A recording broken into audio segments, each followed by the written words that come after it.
जब इधर से गड़बड़ शुरू हुई, हर तरफ से फलां की बात सुनने, बैन अल मज़ाहिब, नबी अलैहिस्सलाम ने तो हज़रत उमर के ज़बाने मुबारक से जब हज़रत उमर ने तौरात पढ़ी तो हुजूर जलाल में आ गए। हुजूर जितने जलाल में आ गए कि सैयदना सिद्दीक़ अकबर ने फरमाया कि उमर तुझे रोने वालियाँ रोएं, हुजूर का चेहरा अनवर नहीं देख रहा।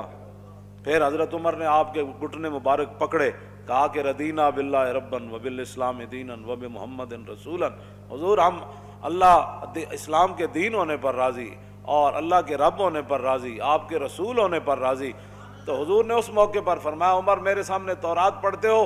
आज मूसा भी होते तो मेरे पीछे चले बगैर उनका भी गुजारा नहीं।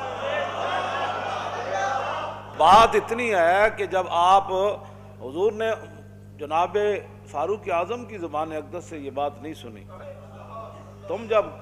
यहूदियों को भी बुला लेते हो, ईसाइयों को भी बुला लेते हो, बुत मतों को भी बुलाते हो, जी बैन अल मज़ाहिब